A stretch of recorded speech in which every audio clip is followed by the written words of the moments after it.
Republic, উপনিবেশ বিরোধী লড়াই, স্বাধীনতা সংগ্রাম ও জুলাই গণ অভ্যুত্থানের জনগণের সাম্য, মানবিক মর্যাদা ও সামাজিক সুবিচারের আকাঙ্ক্ষার ভিত্তিতে আমরা বহু ভাষা, সংস্কৃতি ও জাতির নতুন বাংলাদেশ তৈরি করব।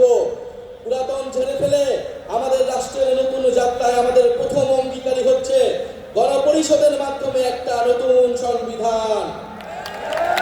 জুলাইয়ের আকাঙ্ক্ষা পূরণে আমাদের এই নতুন সংবিধান একনায়কতন্ত্র, পরিবারতন্ত্র, ফ্যাসিবাদী কাঠামোর বিলোপ করে একটি বৈষম্যহীন গণতান্ত্রিক, অন্তর্ভুক্তিমূলক ও জনকল্যাণমুখী রিপাবলিক গঠন করবে। আমাদের এই নতুন রাষ্ট্র ব্যক্তির জীবন, জীবিকা, মর্যাদা, অধিকার সংরক্ষণ করবে। এই নতুন সংবিধান আমাদের রাষ্ট্রের আইন, বিচার ও নির্বাহী বিভাগের মধ্যে ক্ষমতার সুনির্দিষ্ট বিভাজন ও ভারসাম্য নিশ্চিত করবে। আমরা জুলাই ঘোষণাপত্র, জুলাই সনদের সাংবিধানিক স্বীকৃতি নিশ্চিত করব। আমাদের দ্বিতীয় দফাটি হচ্ছে জুলাই গণ অভ্যুত্থানের স্বীকৃতি ও বিচার। এই জনপদের মানুষের উপনিবেশ বিরোধী সংগ্রাম, 1971-এর মহান মুক্তিযুদ্ধের কাঙ্ক্ষিত সাম্য, মানবিক মর্যাদা ও সামাজিক সুবিচার প্রতিষ্ঠার লড়াই এবং জুলাই গণ অভ্যুত্থানের একটি বৈষম্যহীন বাংলাদেশ গঠনের লক্ষ্যই আমাদের প্রেরণা। আমরা জুলাইয়ে সংঘটিত গণহত্যা, শাপলা গণহত্যা, আমরা পিলখানা হত্যাকাণ্ড, গুম ও বিচার বহির্ভূত হত্যা সহ আওয়ামী ফ্যাসিবাদের সময়ে সংগঠিত সকল মানবতা বিরোধী অপরাধের দৃষ্টান্তমূলক বিচার ও শাস্তির জন্য আমরা লড়াই করব। জুলাই গণ অভ্যুত্থানের শহীদদের পরিপূর্ণ রাষ্ট্রীয় স্বীকৃতি, আহতদের চিকিৎসা, পুনর্বাসন নিশ্চিত করে আজীবন তাদের পাশে দাঁড়াবো। জুলাইয়ের জাতীয় ঐক্য, হাজারো শহীদের আত্মত্যাগের মহিমাকে ধারণ করার জন্য আমরা জুলাইয়ের স্মৃতি রক্ষা করব এবং সবসময় ফ্যাসিবাদ বিরোধী লড়াইয়ের সহযোদ্ধাদের পাশে থাকব। আমাদের তৃতীয় দফাটি হচ্ছে গণতন্ত্র, রাষ্ট্রীয় প্রতিষ্ঠানের সংস্কার। আমরা এমন একটা ইনসাফের রাষ্ট্র গড়ে তুলতে চাই যেখানে রাষ্ট্রীয় প্রতিষ্ঠানগুলো হবে জাতি, ধর্ম, বর্ণ নির্বিশেষে নিরপেক্ষ, নৈমিত্তিক, মানবিক ও গণমুখী। জনসেবাই হবে তাদের মূল মন্ত্র। একই সঙ্গে রাষ্ট্রের সকল সাংবিধানিক ও বিধিবিদ্ধ জবাবদিহিতা নিশ্চিতকারী প্রতিষ্ঠানের ক্ষমতা বৃদ্ধি করা হবে, যেন এই প্রতিষ্ঠানগুলো স্বাধীনভাবে কাজ করে নির্বাহী বিভাগের কর্তৃত্ব পরায়ণ হওয়ার প্রবণতা প্রতিহত করতে পারে। আমরা এমন একটা গণতান্ত্রিক রাষ্ট্র প্রতিষ্ঠা করতে চাই যেখানে জনগণ শুধু নির্বাচনের দিন ক্ষমতার উৎস হবে না, বরং রাষ্ট্র পরিচালনার প্রতিটি ক্ষেত্রে জনগণের অংশগ্রহণ নিশ্চিত করা হবে। আমরা অবাধ, সুষ্ঠু, নিরপেক্ষ নির্বাচনের জন্য নির্বাচন কমিশন আইন ও গঠন প্রক্রিয়ায় মৌলিক পরিবর্তন সাধন করব এবং রাষ্ট্র কর্তৃক নির্বাচিত ব্যয় নির্বাহে আইন করার মাধ্যমে নির্বাচনে কালো টাকার প্রভাব হ্রাস করব এবং সৎ ও যোগ্য প্রার্থীদের প্রতিদ্বন্দ্বিতার সুযোগ সৃষ্টি করব। আমাদের চতুর্থ দফাটি হচ্ছে ন্যায় ভিত্তিক বিচার ব্যবস্থা ও আইন সংস্কার। আমাদের রাষ্ট্রে স্বাধীন বিচার বিভাগ ক্ষমতাবানদের পক্ষে অন্ধ অবস্থান নিবে না, বরং মজলুমকে তার প্রাপ্য ন্যায় বিচার বুঝিয়ে দিবে। এছাড়া একটি সত্যিকার জনগণতান্ত্রিক রাষ্ট্র গড়ে তুলতে আমরা ঔপনিবেশিক আমলের সকল আইনকে জাতীয় ও আন্তর্জাতিক মানবাধিকার মানদণ্ডের ভিত্তিতে যুগোপযোগী করব। মৌলিক মানবাধিকার লঙ্ঘন করে এমন কোনো আইন তৈরি করা হবে না। আমরা বিচার বিভাগের আলাদা সচিবালয়কে পরিপূর্ণ আর্থিক স্বাধীনতা প্রদান সহ সম্পূর্ণভাবে ক্রিয়াশীল করব। মামলার জট ও দীর্ঘসূত্রে কমাতে আমরা বিচারক, আদালতের সংখ্যা বাড়াবো। আমরা মামলার নথিপত্রগুলোকে ডিজিটালাইজ করব এবং মামলার অগ্রগতি অনলাইন ট্র্যাকিং এর ব্যবস্থা করব। আমরা দেওয়ানি দায়ের ক্ষেত্রে আর্থিক ক্ষতিপূরণের প্রাপ্তির বিষয়ে আইনগত কাঠামো প্রণয়ন করব। মানহানির মামলায় শুধু ভুক্তভোগী ব্যক্তি আইনগত প্রতিকার চাইতে পারবেন, এই বাধ্যবাধকতা নিশ্চিত করব। আমরা গরিবদের জন্য বিনামূল্যে আইনগত সহায়তার ব্যাপ্তি বৃদ্ধি করব। কিশোর সংশোধনী ব্যবস্থার মানবিকীকরণ ও সমাজে পুনর্বাসনের সুব্যবস্থা করব। ইনশাআল্লাহ আমাদের নতুন বাংলাদেশে ন্যায় বিচার নিশ্চিত করা হবে। আমাদের পঞ্চম দাবিটি হচ্ছে সেবামুখী প্রশাসন ও দুর্নীতি দমন। বাংলাদেশে আমলাতন্ত্রকে দলীয়করণের মাধ্যমে শোষণের হাতিয়ার হিসেবে ব্যবহার করা হয়েছে। আমরা প্রশাসনের সকল প্রকার রাজনৈতিক হস্তক্ষেপ বন্ধ করব। আমলাতন্ত্রকে সুদক্ষ ও সেবামূলক প্রতিষ্ঠান হিসেবে গড়ে তুলতে আমরা উন্নত প্রশিক্ষণের ব্যবস্থা করব। বিভিন্ন খাতের যোগ্য বিশেষজ্ঞদের সরকারে অধিকতর অংশগ্রহণ নিশ্চিত করব। নিয়োগ, বদলি, পদায়ন ও প্রমোশনের ক্ষেত্রে মেধা এবং যোগ্যতাই হবে একমাত্র মানদণ্ড।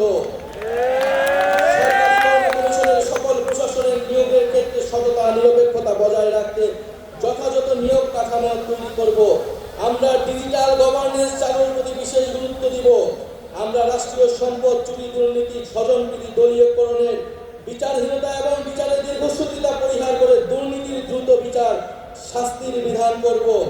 সরকারের যে কোনো দাপ্তরিক দুর্নীতি প্রকাশ করলে সংশ্লিষ্ট ব্যক্তিকে বিশেষ আইনি সুরক্ষা দিতে হুইসেল ব্লোয়ার প্রোটেকশন আইন প্রণয়ন করব। সমাজের শিক্ষায় সমাজের দুর্নীতি বিরোধী মূল্যবোধ এবং সচেতনতা তৈরি করব। আমাদের ষষ্ঠ দাবিটি হচ্ছে জনবান্ধব আইন শৃঙ্খলা রক্ষাকারী বাহিনী। আমরা এমন এক বাংলাদেশ গড়তে চাই যেখানে আইন শৃঙ্খলা রক্ষাকারী বাহিনী পুলিশ আর সাধারণ মানুষকে ভয় দেখিয়ে ওয়ারেন্ট ছাড়া তুলে নিয়ে যেতে পারবে না। আমরা ঔপনিবেশিক আমলের 1861 ও 1898 সালের পুলিশ আইন যুগোপযোগী করব। আমরা গড়ে তুলব এমন কাঠামো যেখানে পুলিশ হবে মানব অধিকারের রক্ষক, নাগরিকের সেবক। আমরা পুলিশ ও আইন শৃঙ্খলা বাহিনীর রাজনৈতিক অপব্যবহার বন্ধে ও তাদের বদলি প্রদানের স্বচ্ছ ব্যবস্থা চালু করতে একটি স্থায়ী পুলিশ কমিশন গঠন করব। যে কোনো গ্রেফতারের ক্ষেত্রে ওয়ারেন্ট বা সুস্পষ্ট কারণ উল্লেখ করতে হবে। গ্রেফতারকারীর উপর পুলিশের পদবি ও পরিচয় স্পষ্টভাবে জানানো হবে।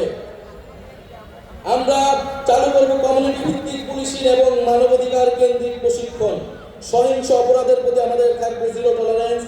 আমরা র্যাব বিলুপ্ত করব এবং আমরা গোয়েন্দা সংস্থাকে রাজনৈতিক স্বার্থ ও মানবাধিকার লঙ্ঘনে ব্যবহার বন্ধ করে সুস্পষ্ট আইন কাঠামো তৈরি করব। আমাদের সপ্তম দাবিটি হচ্ছে গ্রাম পার্লামেন্ট ও স্থানীয় প্রশাসন, স্থানীয় সরকার। মানুষ গ্রাম ছেড়ে শহরে চলে এসেছে, এতে শহরগুলোর ওপর চাপ বাড়ছে এবং গ্রামীণ অর্থনীতি দুর্বল হচ্ছে। আমরা গ্রামের সক্রিয়তা অক্ষুণ্ণ রেখে শহরের সুবিধা গ্রামে পৌঁছে দিতে চাই। আমরা গ্রামে উৎপাদন ও বিনিয়োগের সুযোগ বাড়িয়ে স্বনির্ভর গ্রাম তৈরি করব।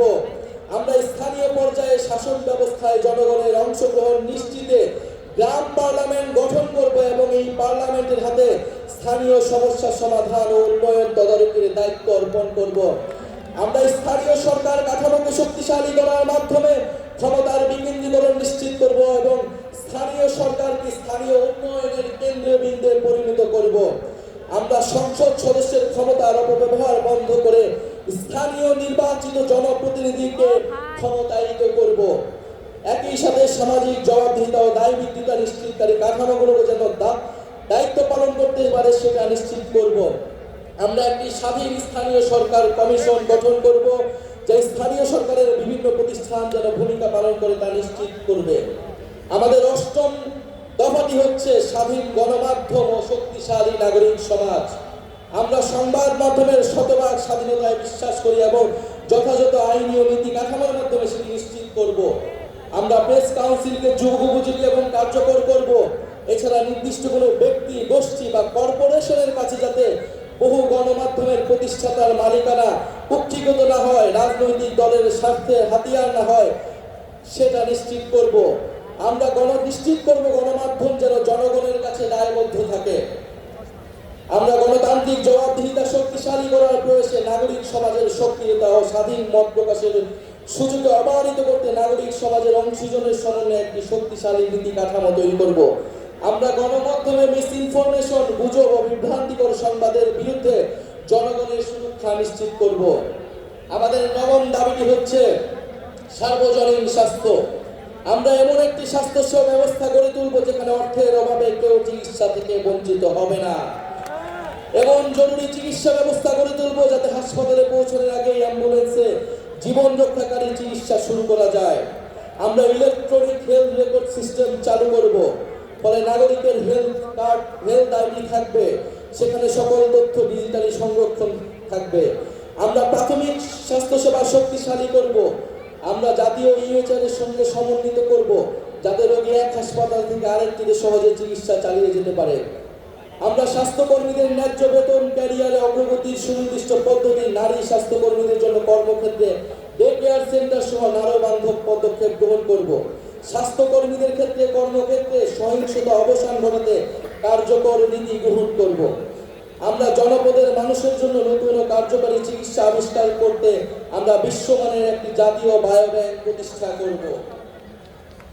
আমাদের 10 নম্বর দাবিটি হচ্ছে জাতি গঠনে শিক্ষানীতি।